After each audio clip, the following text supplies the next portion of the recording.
La irrupción de las nuevas tecnologías nos obliga a educar a los niños de una manera distinta. Howard Gardner. Hace más de 2 décadas, Howard Gardner revolucionó la psicología con su teoría de las inteligencias múltiples. Su trabajo repercutió en la mejora del sistema educativo y le valió un reconocimiento internacional y numerosas distinciones, entre ellas el Premio Príncipe de Asturias de Ciencias Sociales de 2011. En ocasión de la entrega de este galardón, Punset y Gardner protagonizaron un coloquio en Avilés y conversaron sobre las inteligencias múltiples, las nuevas tecnologías y el surgimiento de una manera nueva y personalizada de educar a los niños.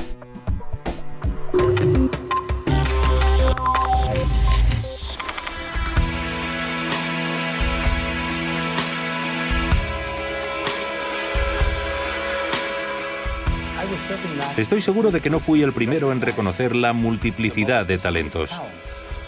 Pero creo que hay 2 cuestiones que distinguen mi trabajo.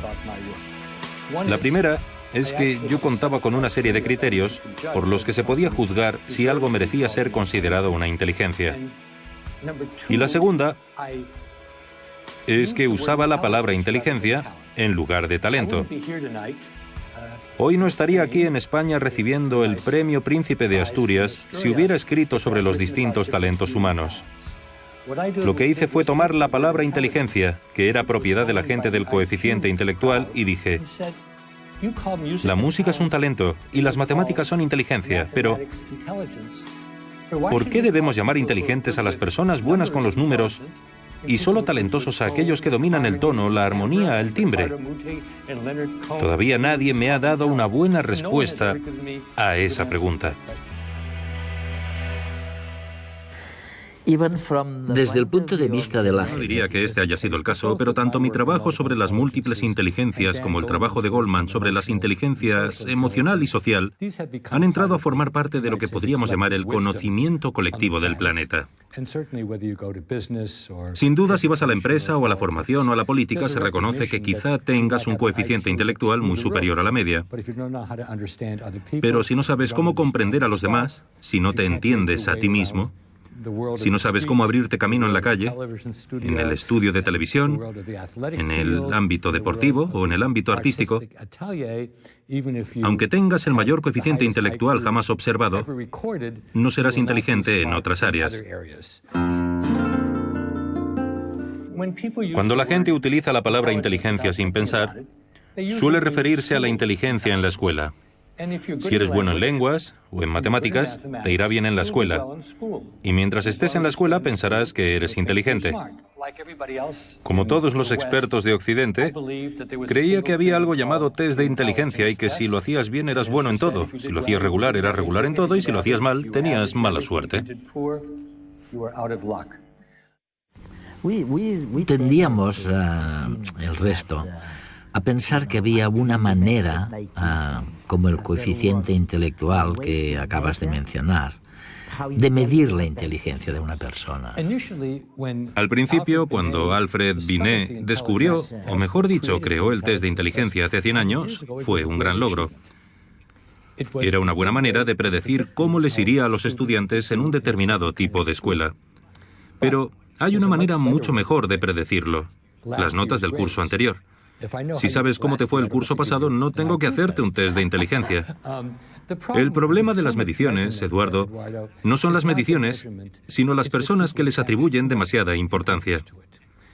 Lo peor del coeficiente intelectual es que a las personas se les decía que el resultado del test no era muy bueno. Aceptaban su estupidez y entonces creer en la inteligencia única con la que hemos nacido es muy occidental. En Asia se cree en la importancia del esfuerzo. Siempre digo lo mismo: debes elegir bien a tus abuelos y trabajar mucho. Por desgracia, no puedes elegir tus abuelos, no tienes elección. Así pues, lo realmente importante es en qué decidimos trabajar y cuánto nos aplicamos a una tarea, la calidad de la enseñanza y los recursos de los que disponemos. Y eso al final tiene mucho más que ver con las oportunidades que uno tiene en la vida que los resultados de un test que alguien elaboró en París hace 100 años. No ha habido muchos cambios desde entonces. Te puedo hacer una pregunta que yo creo que todos queremos saber. O sea, ¿Qué entiendes por inteligencia? Permíteme una metáfora que creo que es más práctica. Si crees en una inteligencia única, lo que quieres decir es que tienes un solo ordenador en el cráneo. Si ese ordenador funciona, y es eficiente y rápido, no comete muchos errores. Eres bueno en todo. En cambio, si funciona a trompicones, estás dentro de la media. Y si va lento y comete muchos errores, es que eres estúpido. La reivindicación de las inteligencias múltiples es que tenemos una serie de ordenadores independientes. Uno se encarga de la información musical, otro de la información espacial, otro de la información corporal. Por supuesto, no es un ordenador pequeño. No tenemos una lata vacía aquí dentro. Pero es un argumento que los cerebros son muy diferentes y pensar que solo hacen una cosa no es correcto. Medir la inteligencia es algo problemático, en especial cuando no hay consenso en cómo definirla. Incluso se debate si es una sola o si existen múltiples. A lo sumo, podemos llevar a cabo una serie de pruebas que nos den una idea aproximada de las características individuales de nuestras distintas capacidades cognitivas. De todos los cuestionarios creados para medir la inteligencia, el más usado es el cociente intelectual de Wechsler, una batería de preguntas que analiza la comprensión, el vocabulario y la capacidad aritmética de la persona, y que considera la inteligencia como una capacidad única y global. Sacar una mejor o peor puntuación en estos test puede marcar nuestras posibilidades futuras de éxito en el estudio y el trabajo. Los críticos con este tipo de test han señalado que sus resultados varían en función de lo concentrados que estén los alumnos o incluso de su nivel de formación académica. Ahora, un estudio reciente de la Universidad de Londres, dirigido por Kathy Prices, muestra que, de hecho, el cociente intelectual no se mantiene constante durante la adolescencia, sino que aumenta o disminuye conforme lo hace el volumen de materia gris en esa época.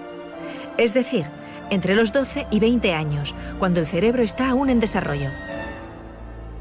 Estos cambios en la estructura del córtex cerebral, visibles por resonancia magnética, demuestran la importancia que la plasticidad neuronal puede tener en nuestra vida y comportamiento. En este estudio se compararon las variaciones de las inteligencias verbal y motora con la estructura de las zonas cerebrales correspondientes. Cuando el córtex aumenta en las zonas motoras y decrece en las verbales, el estudiante muestra una mayor destreza motora y una menor verbal. Sin embargo, estos resultados no son constantes y pueden variar pasados unos años, llegando incluso a invertirse. Como señalan los autores del estudio, este descubrimiento debería estimular la mejora del rendimiento intelectual en los que lo necesitan y servir de recordatorio a los más adelantados de que nada es permanente y es necesario seguir estudiando.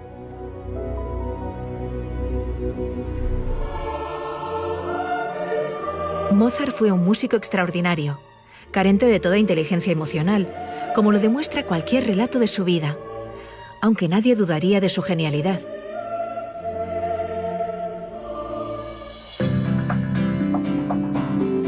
Al igual que Mozart, nuestras capacidades o inteligencias múltiples pueden tener un desarrollo desigual sin que ello represente un obstáculo para la realización personal.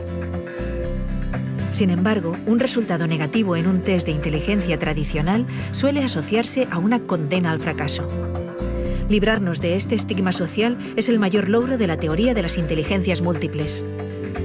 Cada uno de nosotros pensamos y aprendemos de maneras distintas. Al menos existen tantas como tipos de inteligencias múltiples básicas, es decir, visual espacial, verbal, kinestésica, lógico-matemática, musical, intrapersonal, interpersonal y naturalista. Gracias a la introducción de las nuevas tecnologías en las aulas, se está haciendo realidad la educación personalizada. Con un clic elegimos lo que queremos leer o a qué queremos exponer nuestra mente, haciendo nuestro el estudio. Quizás por ello, la principal misión de los profesores en esta nueva era sea la de asistir a los estudiantes a reconocer cuáles son sus tipos principales de inteligencia y ayudarles a utilizarlas para acceder más fácilmente al conocimiento. Todo ello, por supuesto, sin olvidar estimular y desarrollar el resto de sus habilidades. Así, el profesor pone en las manos de los estudiantes la responsabilidad de su propia educación, enseñándoles a controlarse y a decidir qué es lo mejor para ellos, desarrollando juntos las mejores condiciones de estudio y aprendiendo a relacionarse con los demás, incluso a través de las redes sociales. La independencia y la autonomía de las nuevas tecnologías son algunas de las competencias que la nueva sociedad está reclamando a la juventud. El futuro está en las mentes emprendedoras, capaces de trabajar con la diversidad cultural y utilizar todos los recursos, tanto de su inteligencia como del mundo digital.